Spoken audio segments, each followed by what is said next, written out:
দায়িত্ব গ্রহণের পর প্রথমবার নিজ শহর চট্টগ্রামে যাচ্ছেন প্রধান উপদেষ্টা ডক্টর মোহাম্মদ ইউনূস।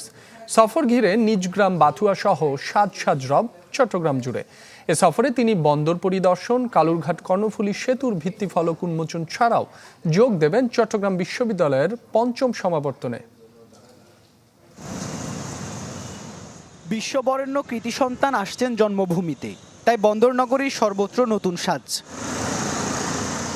অন্তর্বর্তী সরকারের দায়িত্ব নেওয়ার পর ডক্টর মোহাম্মদ ইউনূসের এটা প্রথম চট্টগ্রাম সফর। সেজন্য সাজসজ্জার পাশাপাশি শহরের সব গুরুত্বপূর্ণ স্থানে বাড়ানো হয়েছে নিরাপত্তা।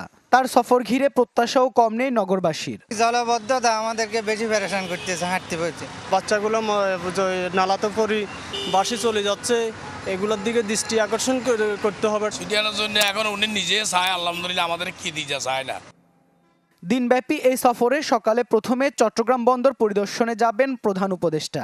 সেখানে বন্দর ব্যবহারকারী ও কর্মকর্তাদের সাথে মতবিনিময় করবেন। এরপর সার্কিট হাউসে বহুকাঙ্ক্ষিত কালুরঘাট সেতুর ভিত্তিপ্রস্তর স্থাপন ছাড়াও মতবিনিময় করবেন জলাবদ্ধতা নিরসন প্রকল্প সহ বিভিন্ন উন্নয়ন উদ্যোগ নিয়ে। চট্টগ্রামের মানুষকে ঐক্যবদ্ধ করে এই সেতুর প্রয়োজনীয়তা বারবার তুলে ধরেছি। আমরা চেয়েছি অবিলম্বে যেন সেতুটা নির্মিত হয়। নানা রকমের প্রতিশ্রুতি, নকশা জটিলতা ইত্যাদির পরে অবশেষে এই সরকারের হাত ধরেই সেই সফলতা আসলো।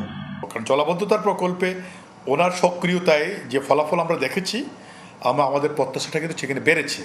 এই প্রত্যাশাটা বাড়ার কারণেই আমরা এখন বলতে যাচ্ছি তিনি আমাদের সংস্কৃতি চর্চার জায়গাটা, উন্মুক্ত প্রাঙ্গণ, বিনোদনের জায়গা, খেলাধুলার জায়গা এবং আমাদের যানজটের বিষয়টি, এই বিষয়টিতে যদি মনোযোগ দেন।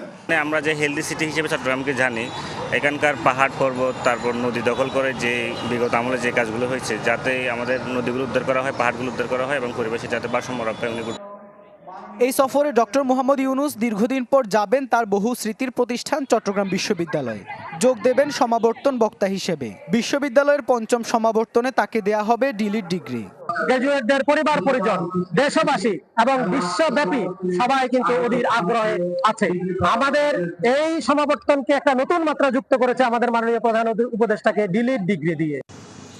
ঢাকায় ফেরার আগে প্রধান উপদেষ্টা যাবেন হাটহাজারীর বাথুয়া গ্রামে তার প্রিয় ভিটে মাটিতে। তাই তো সেখানেও সাজ রব। তার সফর ঘিরে জেলা ও নগর জুড়ে মোতায়েন থাকছে আইনশৃঙ্খলা বাহিনীর ৩,০০০-এর বেশি সদস্য। ইবেন মির, চ্যানেল 24, চট্টগ্রাম।